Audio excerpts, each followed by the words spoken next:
بینەران و بیسەرانی بەڕێزی رادیۆ دیالۆگ سڵاوتان عەرز دەکەم. بەخێرێنەوە بۆ چاوپێکەوتنێکی تر و بەرنامەیەکی تر. لەم بەرنامەدا هەروەکو ئێوەی بەڕێز ئاگدارن تەواوی ناوچەکە دەرگیری ئەیران و شەڕ و کێشەیەکی زۆر جددیە کە ڕنگدانەوە و کاردانەوەیشی لە رابطە لەگەڵ خەڵکی کوردستان و پەیوەندی لەگەڵ خەڵکی کوردستانە هەبێ. بۆ ئەم بەرنامە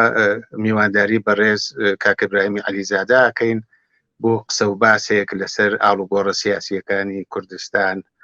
ناوچەکە و ئێرانی شەروە. هیوادارم تا کۆتایی بەرنامەکە لەگەڵمان بن. بەڕێز کاک ئیبراهیمی عەلیزادە سڵاوتان عەرز دەکەم، بەخێر تەشریف بێرن. زۆر سپاس، سڵاو لە ئێوە و لە بینەران و بیسەرانی رادیۆ دیالۆگ لە خزمەتاندا.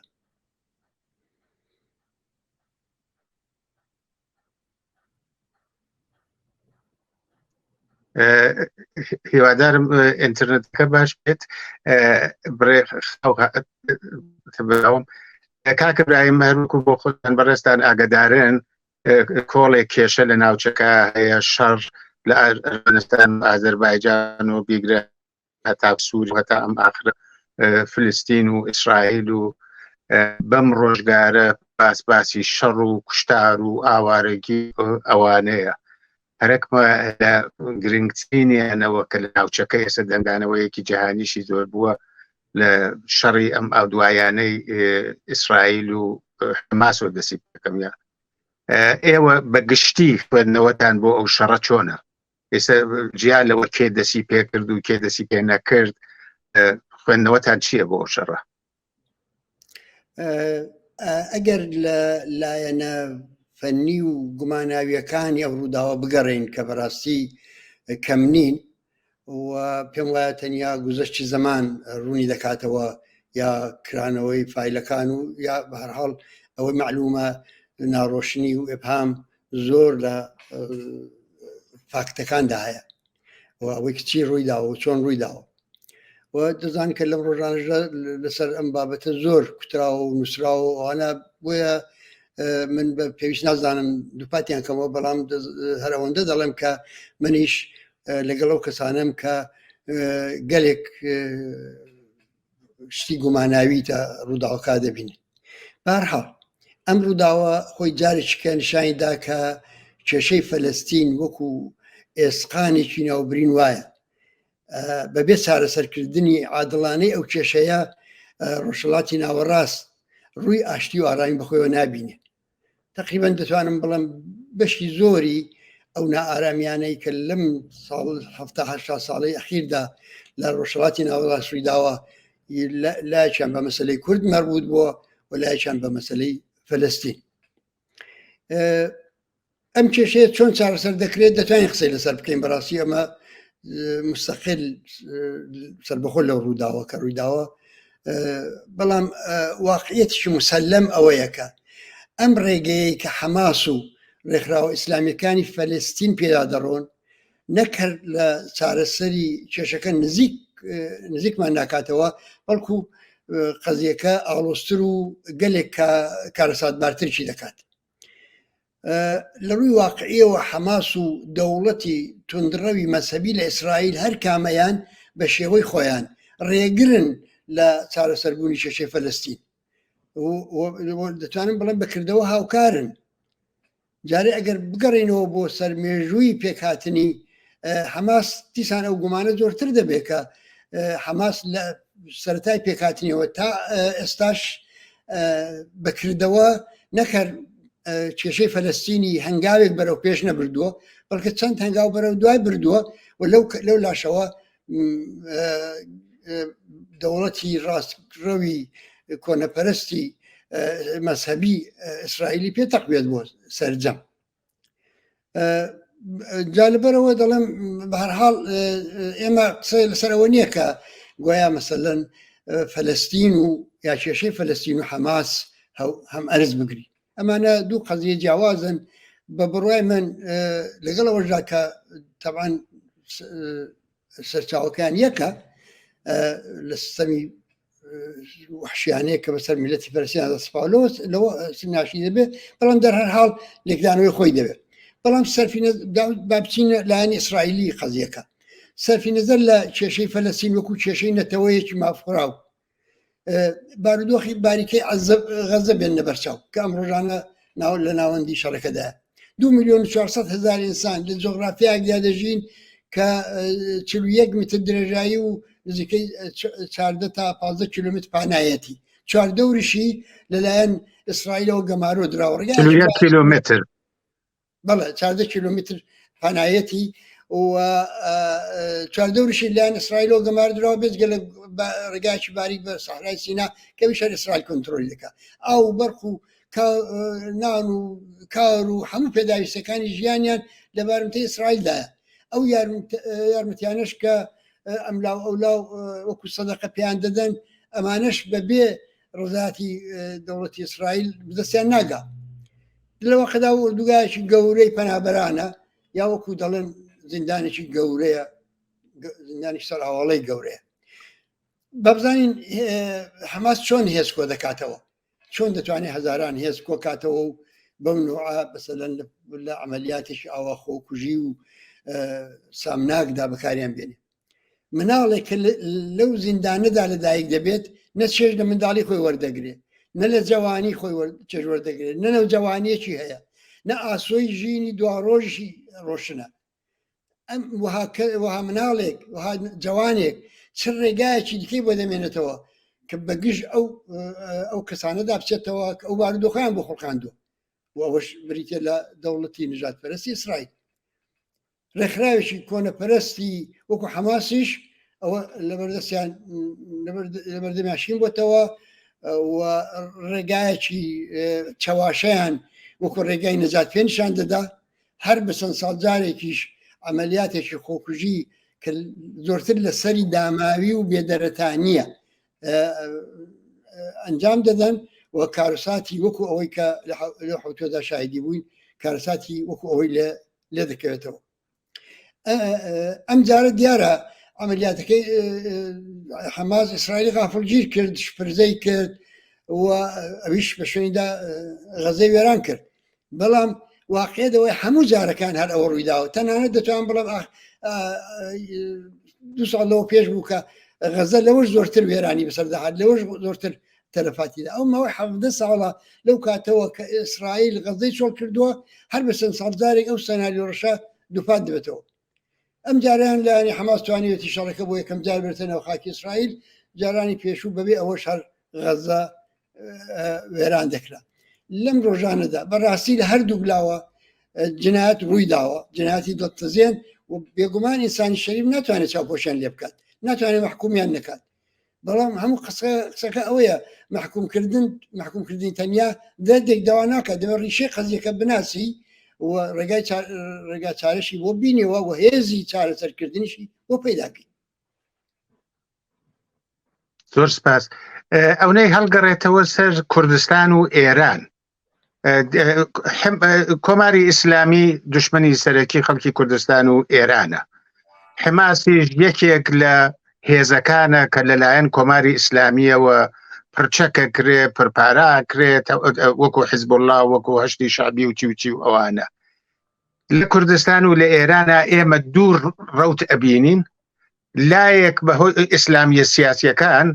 ئەوەی کە حماسێک پیان خۆشە و پیان چاکە و ئەو کێشە بە شەڕی دینی ئەبینن بە شەڕی ئیسلام و یەهودیەت نە بە شەڕی ملەتێکە زوڵمی لێچووە ئەوانە لای ئیسرائیلیە تونڕەوەکانی ژوایە لەلایەکی تر ئێمە شاهدی کەسانێک جەریاناتێک سایتهایەک ئەبین کە دەڵێن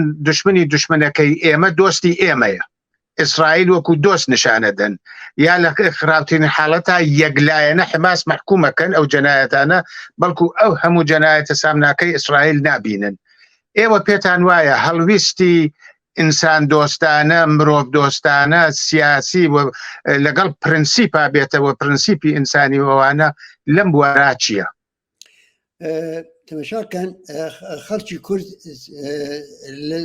بە درێژایی و 100 ساڵی ڕابردوو لانی کەم لە لۆزان پەیماننامەی لۆزان بەولاوە چیها بەڵای بەسەر هاتوو لە ژێنۆسایدەکانی باکووری کوردستانەوە بگرە تا دەگاتە ئەنفال و چیمیابارانی باشووری کوردستان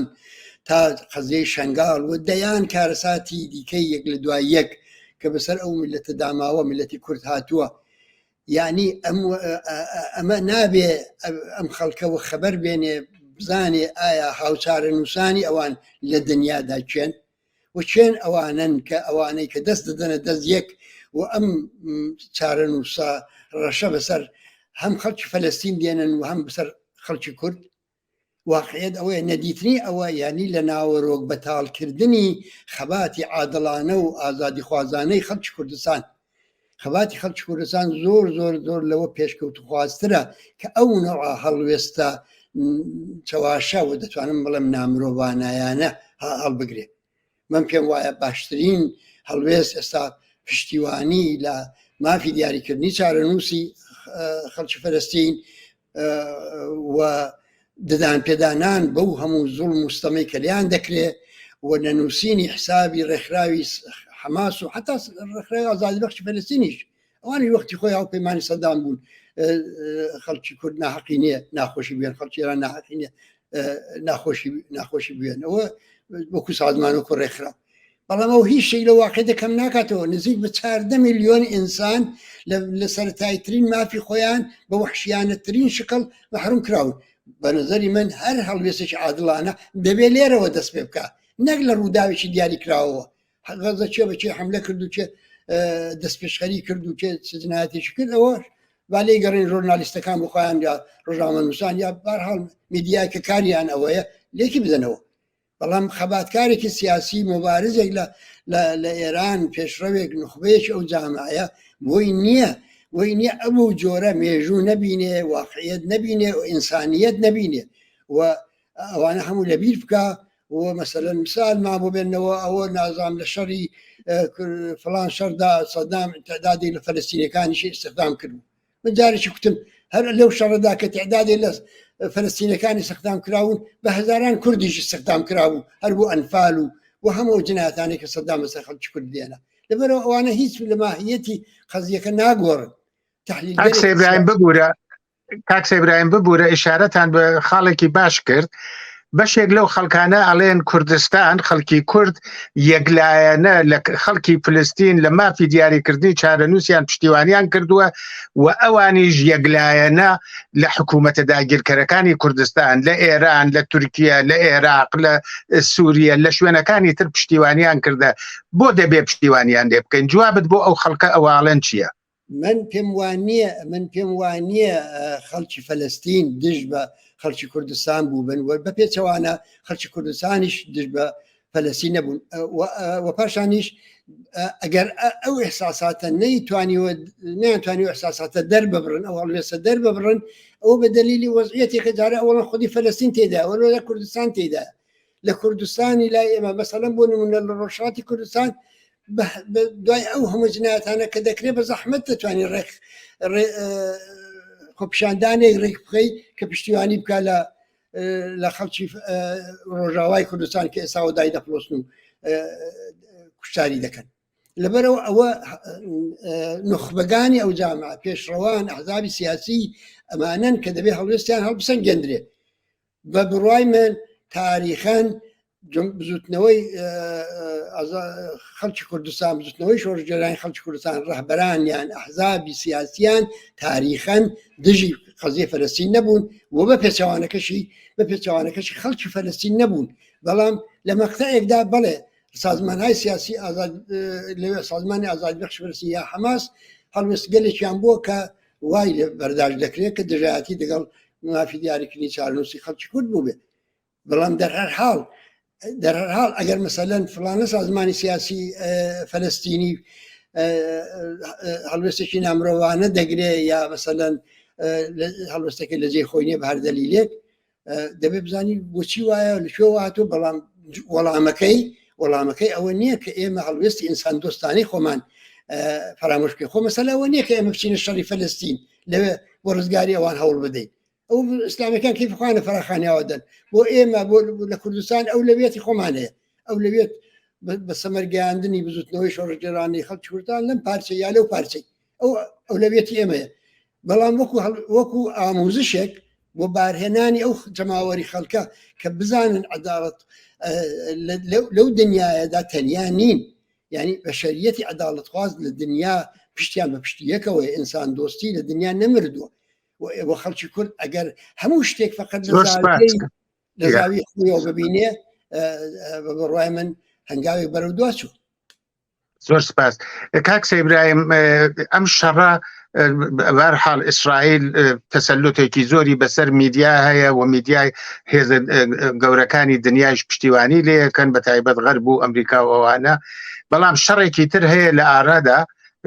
تورکیە لە دژی ڕۆژاوا لە دژی کوردستان لە شوێنەکانی تر و ئەوانە ئێستا کارەساتی زۆر خوڵقاوە پێتان وایە ئەوە چییە لێکدانەوەتان بۆ ئەو شەڕە کە لە ڕۆژاوا هەیە لە شوێنەکانی تر هەیە تورکیە کەوتووەتە دوای ئەوە چۆن لێکەدەنەوە؟ وڵا من هەمێدەوە هیوادارم کە لە ئیدامی بەحسەکاندا باسی بۆچوونی ئێمە لەسەر چارەسەری کێشەی فەلەستینیش بکەین و باسی ئەو ئەگەر خەتەرناکانەی کە ئێستاش لە گۆڕەدایە بیکەین بەڵام دەر هەر حاڵ قەیناکە با بەحسەکان بچێتە پێشە لە ئیدامەیدا دێنەوە سەر ئەو مەوزوع ئەگەر تۆ مایل بووی. بەڵێ فەرموو. مەسەلە ئەوەیە کە جارێ لە تورکیا میدیای سەر بە ناتۆ لەژێر کاریگەری دەوڵەتی تورکیەدا سانسۆرێکی خستوتە سەر ئەو هەواڵانەی کە لە ڕۆژاوا دەگوزارێ بەڵام ئەوەی کە ئێمە تازەترین ینی هەواڵەکاندا دەبیستین بۆمبارانەکان بەردەوامن و بۆمبارانەکان ئامانزدارن ئامانجەکانی چێن کادرەکانی پێشکەوتووی بزوتنەوەی ڕۆژاوا دامەزراوەکانی مەدەنی ئەوان سەرچاوە داراییەکانیان ناوەندە خزمەت گوزاریەکانیان ئەوانە بۆچی زانی ئامانزدار هەڵبژاردراون و ئەوە نیشان دەدا کە بە پێچەوانەی ئەوەی کە ئوردوغان ادعا دەکات لەگەڵ پێD PKK لەگەڵ سازمانێکی دیاریکرا و شەڕی هەیە نەخێر لەگەڵ خەڵکێک شەڕی هەیە تەسمیمیان گرتووە چارەنووسی خۆیان بەدەستی خۆیان دیاریکەن و لە سووریەیەکی وێرانی نائارامدا ناوچەیەکی نسبەتەن ئارام لەسەر شوێنەکانی دیکەیان بە قیمەتی ڕەنج و قوربانیدانێکی زۆر 12,000 ئینسان فقط لە شەڕی داعشتا تێدا چوون بە قیمەتیەوە ئەو ناوچەیان بەدەستێناوە ئوردوغان چاوینێ ئەوە ببینێ چاوینێ ئەوە ببینێ و مەسەلەکەشی ئەوەیە کە تاریخەن لە بینی بەرێ یعنی وا بکا کە ئیمکانی سەرهەڵدانەوەی نەبێ بۆیە چاڵەنەوتەکانیان هەدەف دەگرێ بۆمباران دەکات ویزگەکانی کارەبایان لە بین دەبا چی خولاسە دامەزراوە کە ژیانی مەدەنی تێدا بیمارستانێکیان بە تەواوی لە ناو برد کە نزیک بە 100,000 کەس ئیستفادەی لێ دەکرد ئەمە لەو ڕۆژانە بەس ئەوەیە کە دەوڵەتی تورکیا بەڕاستی لەو قەزیەدا عەزمی جەزم کردووە بۆ ئەوەی کە ئەم بزوتنەوەی لە قوڵایی خۆیدا لە بین بەرێ و بۆیە بەرەو ڕووبوونەوە و بەرهەڵستکاری لە بەرابەریدا تەنیا وەزیفەی شەروانان و خەباتکاران و ژنان و پیاوان و ئینسانای پێشکەوتووی ڕۆژاوان نییە بەڵکە دەبێت و پشتیوانیە ئەووەڵەن لە هەموو پارچەکانی کوردستان لیان پەرە بستێنێ وەسانیان لەرۆکو لە ڕۆژانی سەرەتای بزوتنەوەکەیان چ هەمبەستگێکی جیهانی ڕوویدا ئەم جاریش هەوڵ بدرێ بۆی کە هەمبەستگێ جیهانیە بکەوێتە ڕێوە ئوردوغان نەتوانێت لە ژێر سێبەری ڕووداوەکانی غەزە و میدیایەکە هەر ئەو ڕووداوانە دادەپۆشن لە ژێر سێبەری ئەوانە لەو فرسەت بەدەستبێنێ و ئەو بزوتنەوەیە سەری بکاتە ژێر ئاوە. کاک سەیبراهیم ماوەیە پێش لەوە ساڵڕۆژی بزوتنەوە یا شۆڕشی جینا بوو بینەوە سەر کوردستان وانە دوایە گەڕێنەوە سەر باسەکانی تر ئێستا ئەگەر ئەم شەڕانەی کە لە ناوچەکە هەیە بەرچاومان ئەم کێشانەیە حتمما ڕنگدانەوە و کارگەریان لەسەر ئەم شۆڕشە بێ لە ئێرانە ئێرانیش کەوتووەتە حاڵەتێکی نظامی زیاتر و منتەقەکە ملیتاریزەکە هێز بەملاو بەولا بە تایبەت لە کوردستانە هەرەکمە بزانم خوێندنەوەی ئێوەتان لە ساڵی دووهەمی بزوتنەوەی شۆڕشی ژینا چییە؟ پێتان وایە لە ئایندەیەکی نەزۆر دوورە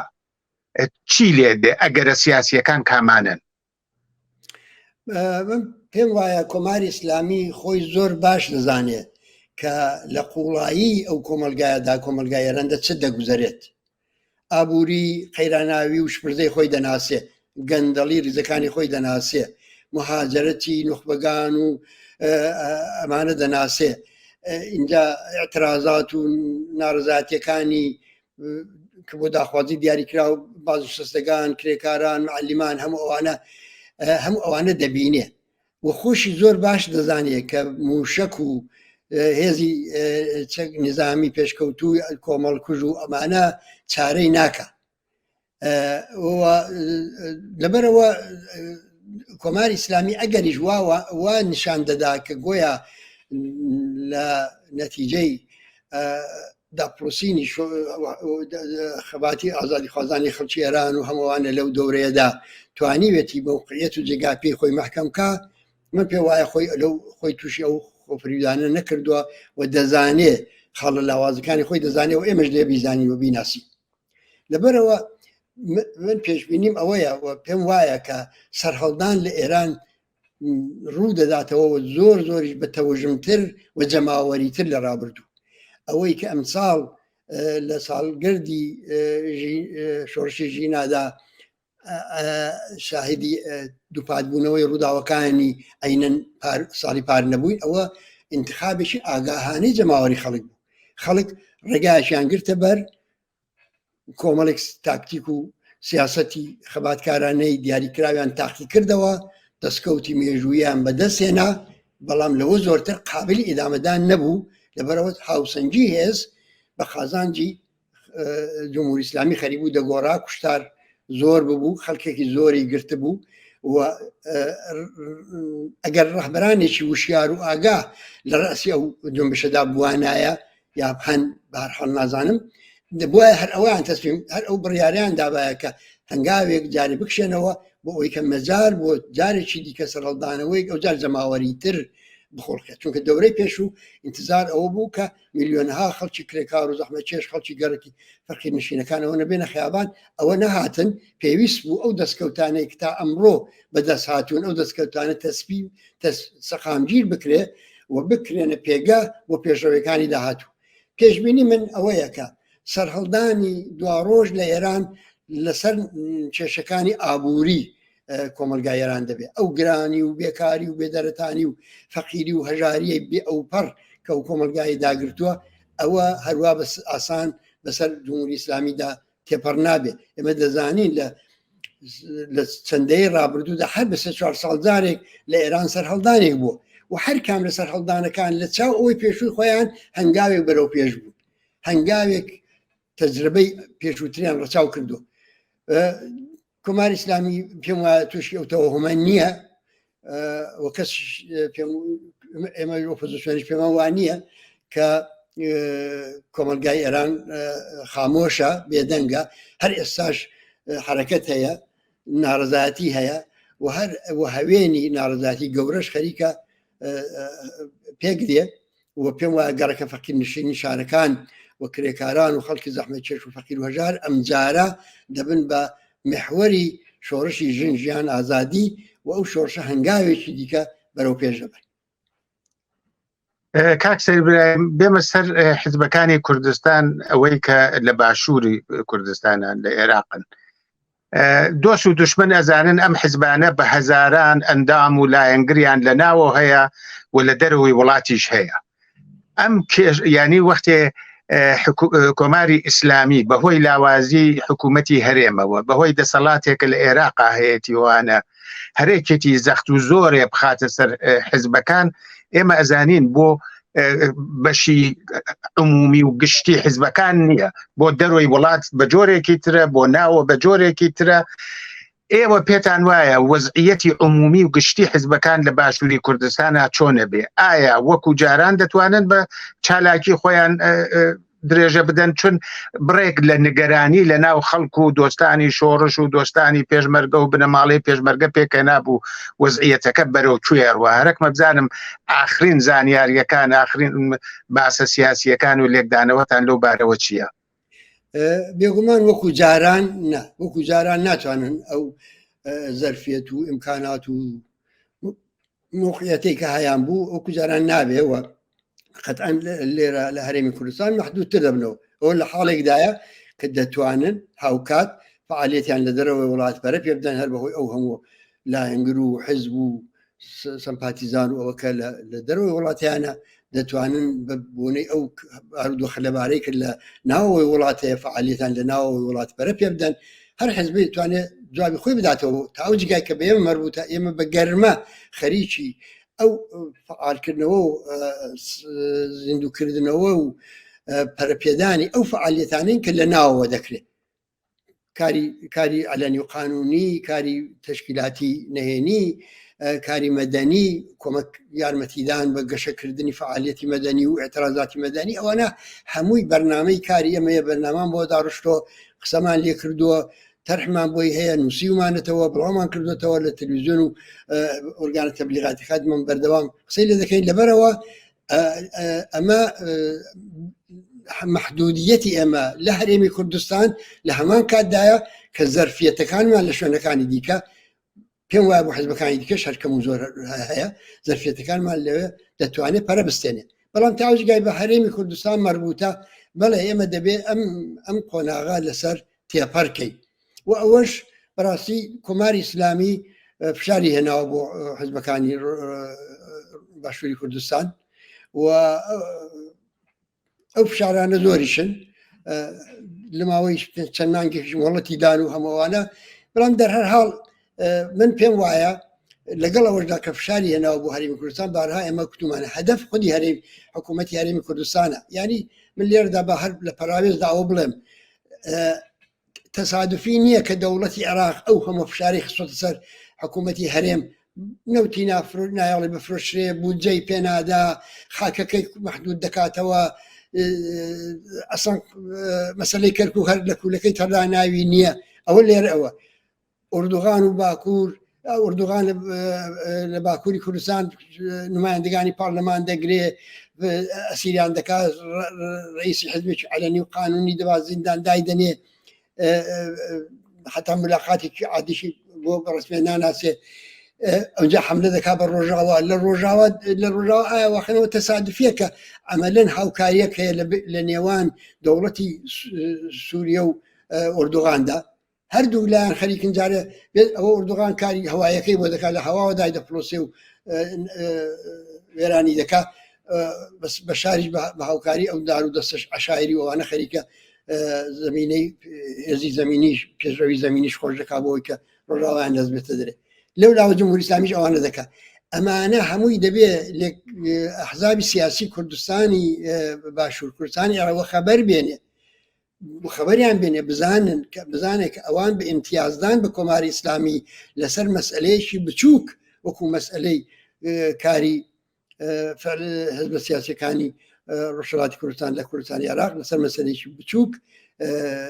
نابێ ئەوان سومعەی خۆیان بشکێنن و نابێ ئەو زەرفیەتانەی کە دەتوانێت هەیان بێ بۆ ئەوەی کە ئەم پەلامارە هەریمایەتیە ئەم پەلاماری چەند دەوڵەتە بۆ سەر خەڵکی کورد پوچەڵکەنەوە ئەو زەرفیەتانە تا شێوەی ئستراتێژیک لە بین برن من پێ وایە ئەحزابی سیاسی هەرێمی کوردستان دەبێت لێکدانەوەیکی واقعی بکەن بۆ مەسەلەکە کێشەی ئێمە لە هەرێمی کوردستان کێشەیەکی لایەن حەل نییە ئێمە دەتوانین بە ئاسانی بە گفتوگۆ لەگەڵ حکوومەتی هەرێمی کوردستان ڕێگا چارەیەک ببینینەوە بۆ ئەوەی کە ئەو بەهانانیان لەدەست بستێنێتەوە لە جمهوری ئیسلامی بستێنەوە و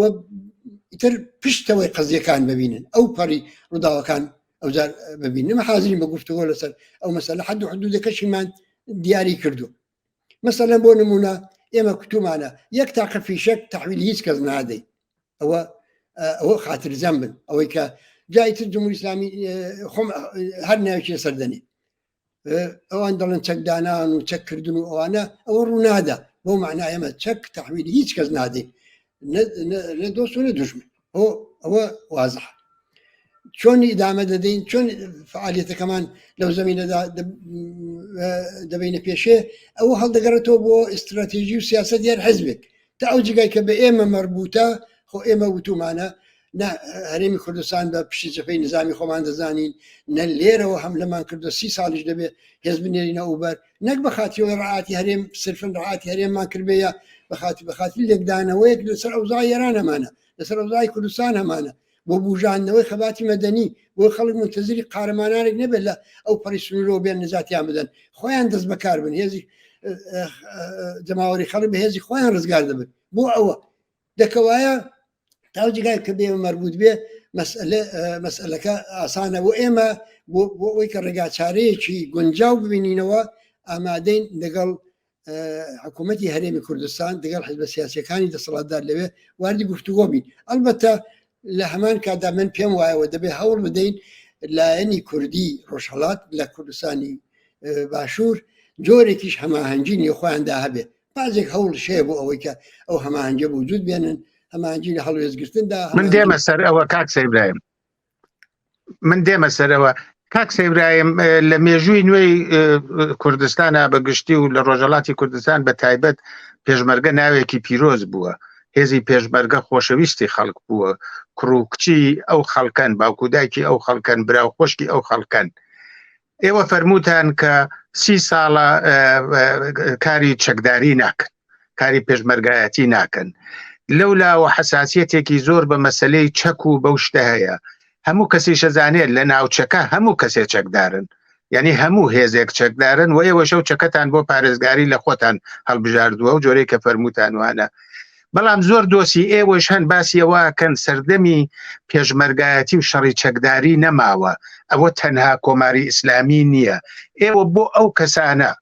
بەڵام شەرایەتەکە و هەلومەرجەکە خۆتان هەڵی بژێرن نە لە ژێر فشار و ئەوانە ئێوە بۆ ئەو کەسانەی کە دڵسۆزی خەڵکی کوردستان و واڵێن دەڵێن خەباتەکە قورسایەتی لە شارەکانە لە جەنگەی شارەکانە لە شەقامەکانە ئێوە جواتان چییە؟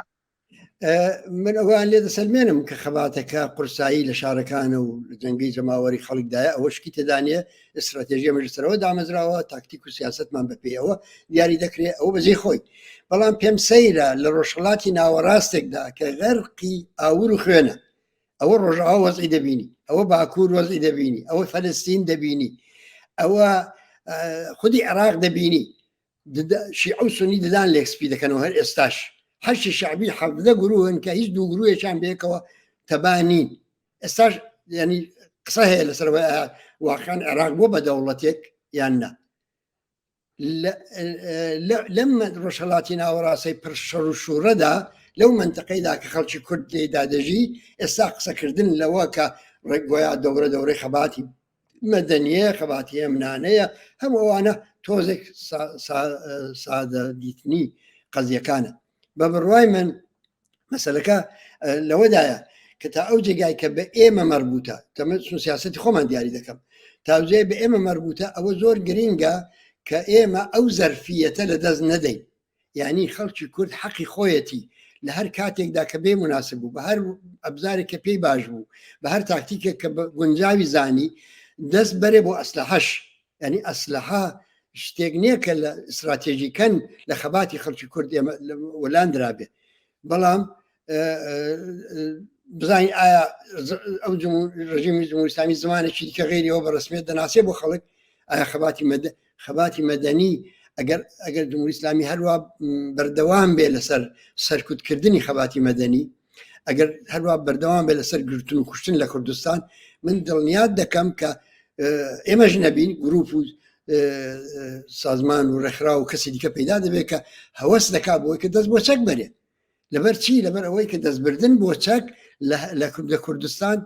سنەتەن کارێکی ئاسان بوو سنەتەن کارێکی گونجاو بوو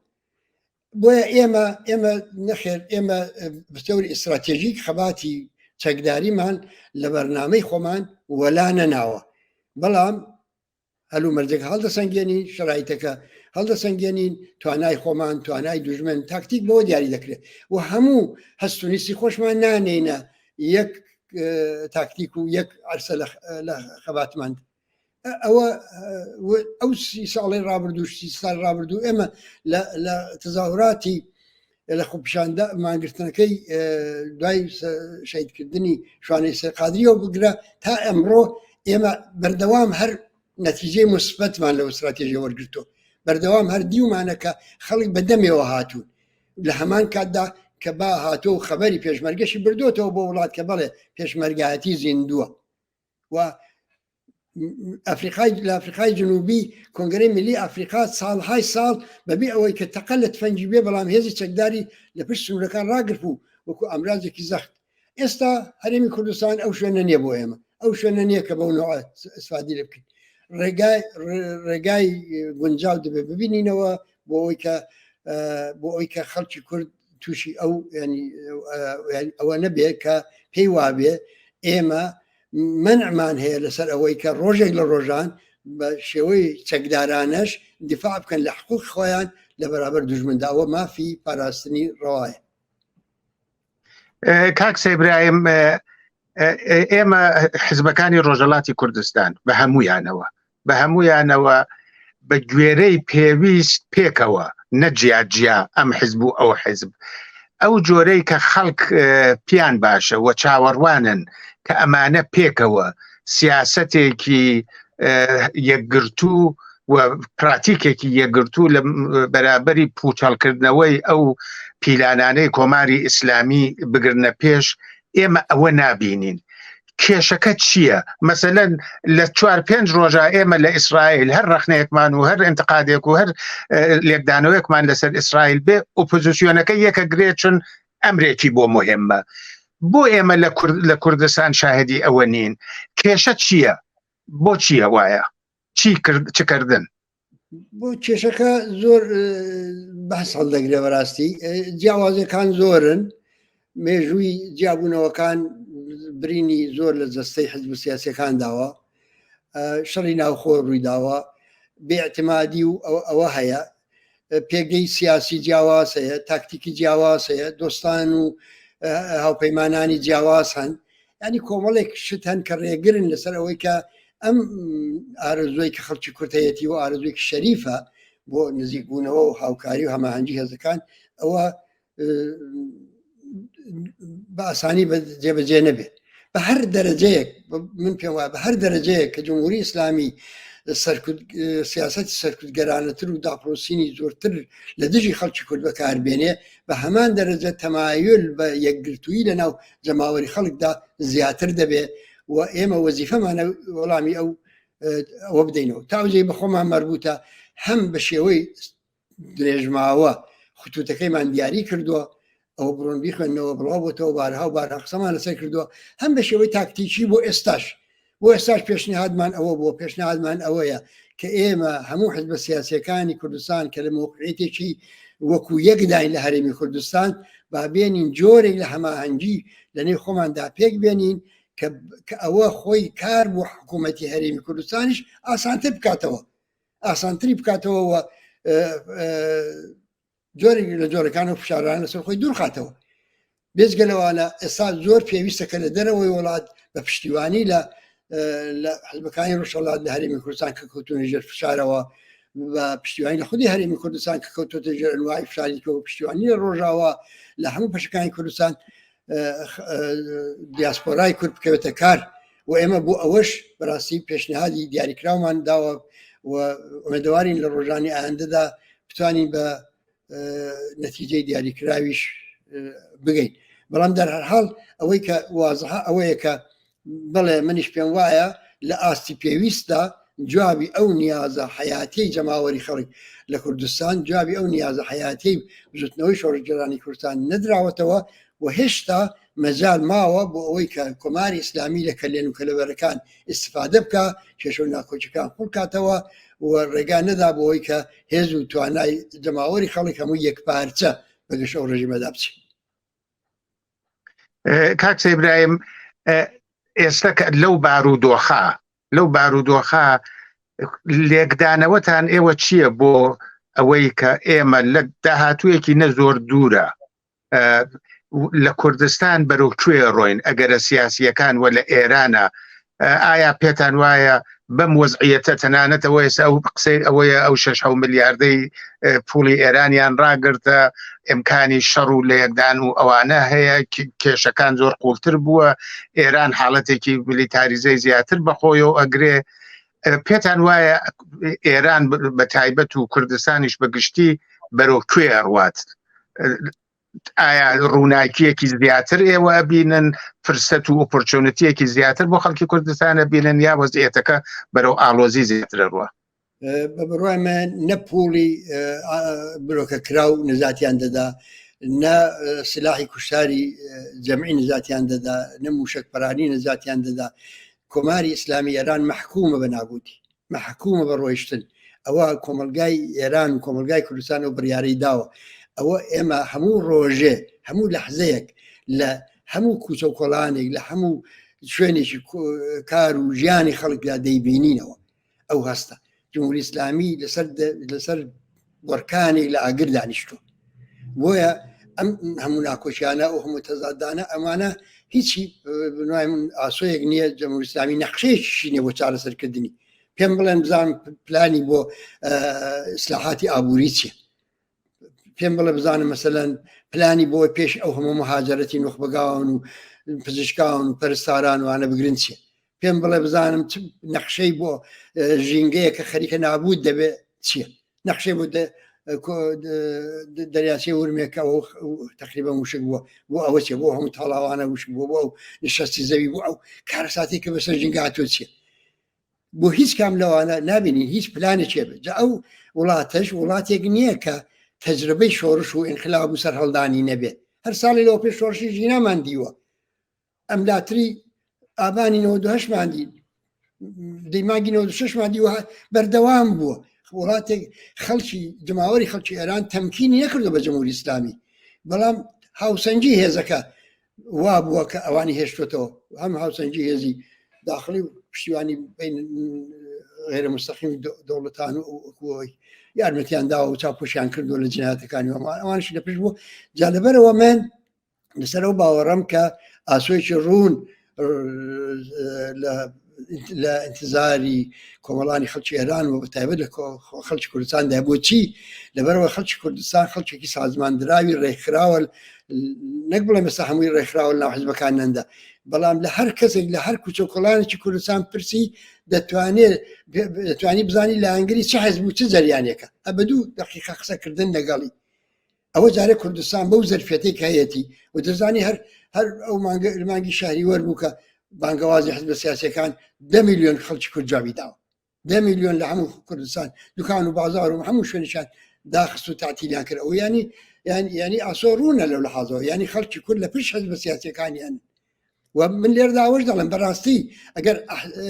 حکوومەتی هەرێمی کوردستان ئەو پشتیوانیە نەبینێ و ئەو زەرفێتە نەبینێ تووشی هەڵەیەکی سیاسی گەورە دەبێ بۆ ئەو ئیمکانات و زەرفێتانەی کە لە ڕۆژهەڵاتی کوردستان هەیە بۆ پشتیوانیکردن لە خۆیان لە ڕۆژانی تنگانەی ئێستا و داهاتوودا. زۆر سپاس. من وەکو ئاخرین پرسیارم کاک سەیبراهیم دیاریکردنی مافی چارەنووس چ لە کوردستانە چ لە فلستین ئەوانە مافێکی ڕەوایە لە یاسای نێودەوڵەتیە بە ڕسمیەت ناسراوە و هەموو کەسی شەزانێت لە ڕۆژهەڵاتی ناوەڕاستدا بەبێ چارەسەرکردنی کێشەی کورد و کێشەی فلستین ڕەنگە ڕووی ئاشتی بە خۆیانەوە نەبینن. ئێستا ئێوە ئەو وەزعیەتە چۆن تەوزیع هەدەن لە کوردستان چ لە فلستین وەکو دوای پرسیار؟ تاوجیگای کە بە کوردستان مەربوتە مافی دیاریکردنی چارەنووس مافێکی بێ ئەملا ئەولایە کە دەبێت لەوە دەست پێ بکەین ینی بەبێ بە ڕسمێت ناسینە و مافە بەبێ قەید و شەرتیش مافی دیاریکی چارەنووس بە شەرتی فڵان و بهمان نییە یعنی ئەوەی کە خەڵکی کورد لە فەزایەکی ئازادی سیاسیدا کە ئازادی و دموکراسی تا ئەندازەیەک تەجربە کرد بێ بەخۆیدا هەڵبێتەوە بەبێەوە کە فشاری نانبڕین و کەمارودان و داپڵوسینیشی بەسەرەوە بێ ئاگاهانە لە ڕووی بەرژەوەندی ئەمڕۆ و داهاتووی خۆی بێ بڕیارێک بدە بڕیار بدە ئەوە ینی ئەو بڕیارە چ بە خۆپشاندانی گەورەی میلیۆنی لە شەشەخامەکان بێت چ بە ئەوەی کە دەنگیان بخەنە ناو سندوقی دەنگدان بەرحاڵ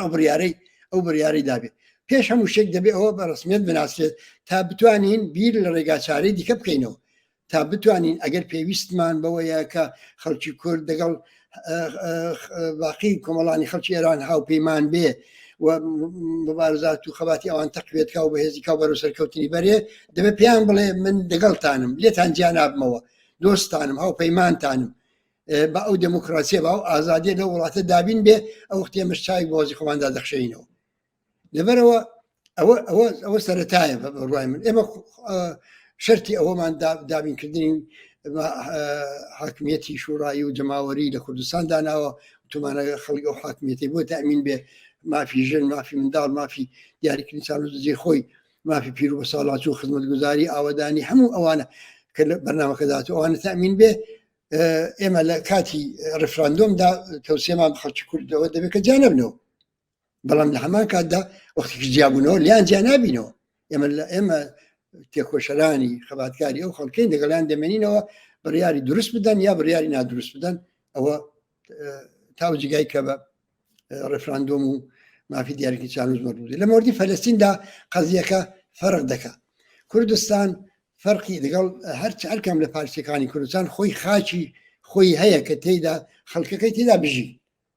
بەڵام پەلەستینیان وا دابڕدابر کردووە خۆ خاچێک نییە کە تێیدا بڵێ ئەگەر مافی دیاریکردنی چارەنووس لەوەدا بە ڕسمیان ناسرا فەرم و کەڵکی لێوە بگرن نزیک بە 8 میلیۆن فەلەستینی ئاوارن لە وڵاتان لە نزیک بە 7 شا زۆرتر ئوردوگای پەنابەران لە وڵاتانی خاوەنمیاندا بڵاو بوونەتەوە ئەوانە لە چۆنی شجێ دەکەی نەواری غەزا نەخشەکەی تەمەشاکەن لە هەواوە یا لەو نەخشانێدا کە هەیە لەسەر گوگل تەمەشایکەن بزان چۆن دابڕدابر کراوە بە سیلەی دیوارهاشی بتۆنی و هەر منتەقێشی بە جادەیەک بەوی دیکە وەسڵە ئەوە نەواری غەزەکە ئەو جۆرە دابراوە لە هەموو فەلەستین و بەو لە محاسەرەدا لەبەر ئەوە ئەو پێشنیادی کە دوو دەوڵەت لە پاڵی یەکتردا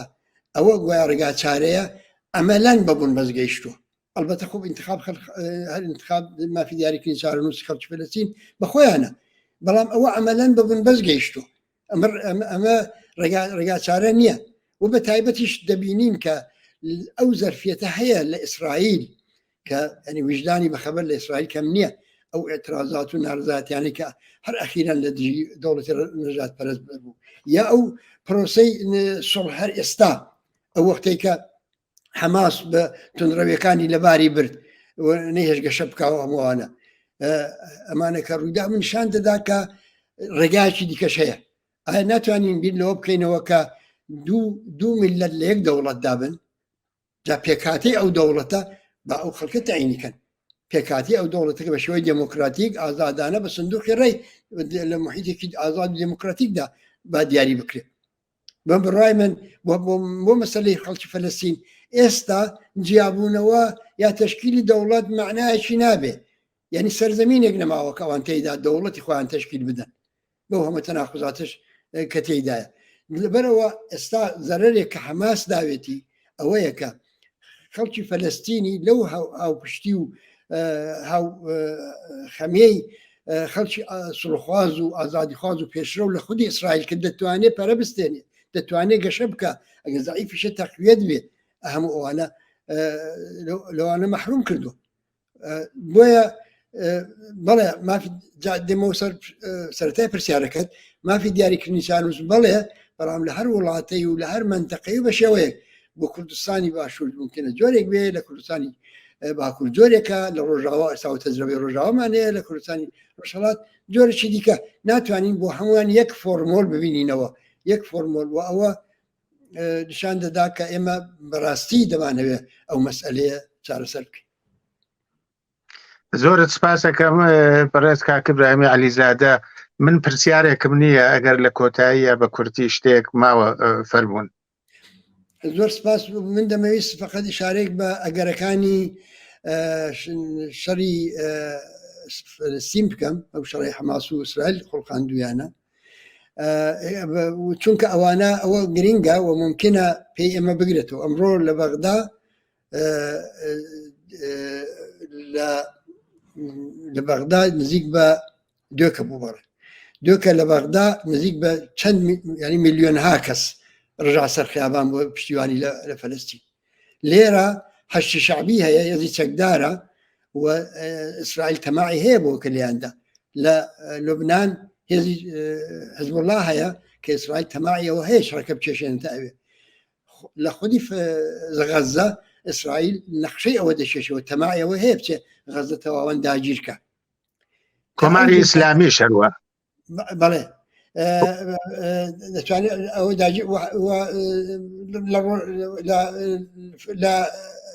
لە سووریا شەروە، لە سووریش میلیشا هەیە کە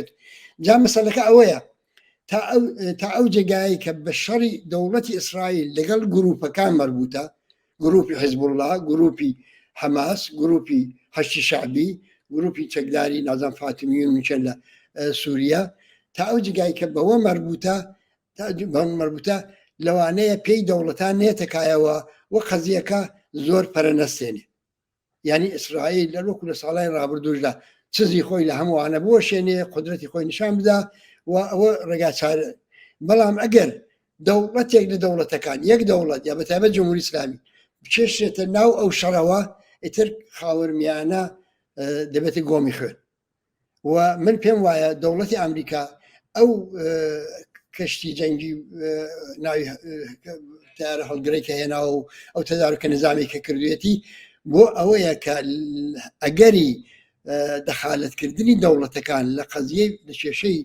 نظامی بینی فەلەستین و حەماس، فەلەستین و ئیسرائیل